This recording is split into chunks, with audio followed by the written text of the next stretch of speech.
Pemirsa, kegaduhan kondisi politik yang akhir-akhir ini terjadi tentu saja menjadi luka tersendiri di hati masyarakat.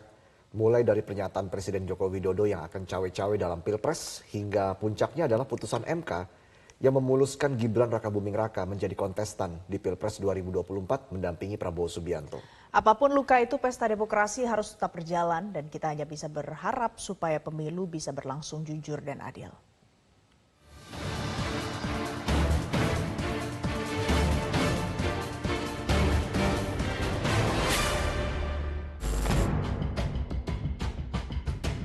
Galipnya sebuah pesta diawali dengan kegembiraan. Semua gembira menyambutnya. Terlebih pesta itu sudah lama ditunggu-tunggu. Namun berbeda dengan pesta demokrasi yang bernama pemilihan presiden 2024. Jauh sebelumnya sudah diwarnai berbagai syak wasangka yang berpangkal dari pernyataan Presiden Joko Widodo yang akan cawe-cawe menyiapkan penerusnya sebagai Presiden Republik Indonesia periode 2024-2029. Belakangan Joko Widodo meralatnya. Dia berjanji tidak akan cawe-cawe dan menyerahkannya kepada partai politik. Tak hanya itu, Joko Widodo juga mempersilahkan kepada rakyat untuk memilih secara bebas pasangan calon presiden, calon wakil presiden yang dikehendakinya.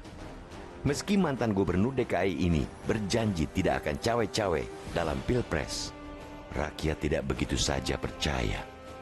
Sinyal-sinyal dalam berbagai kesempatannya semakin kuat mengarahkan dukungan kepada Menteri Pertahanan Prabowo Subianto untuk menjadi capres. Ternyata benar.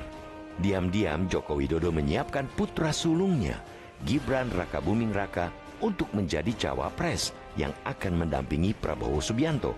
Padahal pada 4 Mei lalu Joko Widodo secara tegas menyatakan anaknya belum pantas menjadi cawapres karena pertama, umurnya belum mencukupi, baru 35 tahun.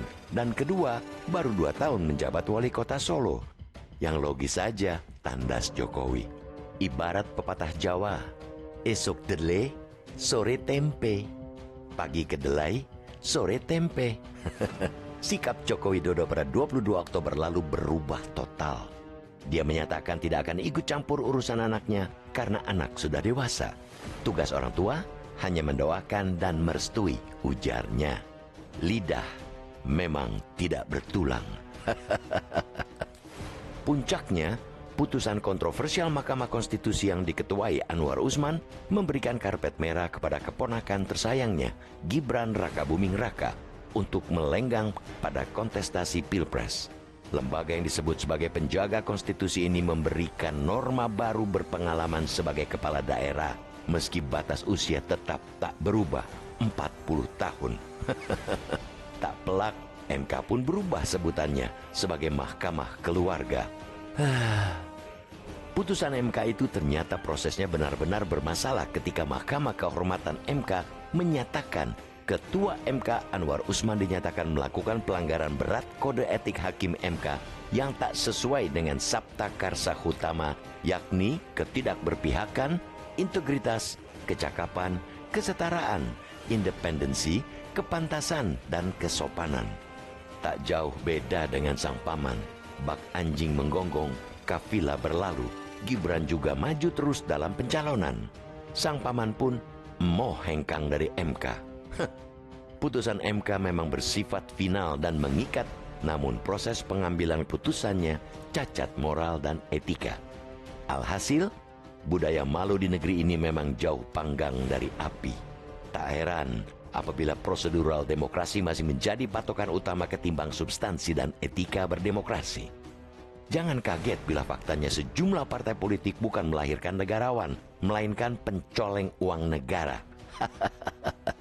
Setelah Capres-Cawapres mendaftar ke Komisi Pemilihan Umum, pada Senin 13 November, KPU akan menetapkan pasangan Capres-Cawapres. Pesta terus berlanjut di atas luka demokrasi dan hukum.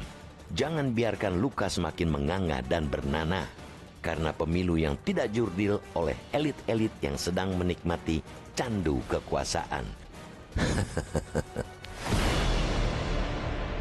Jelajahi cara baru mendapatkan informasi. Download Metro TV Extend sekarang.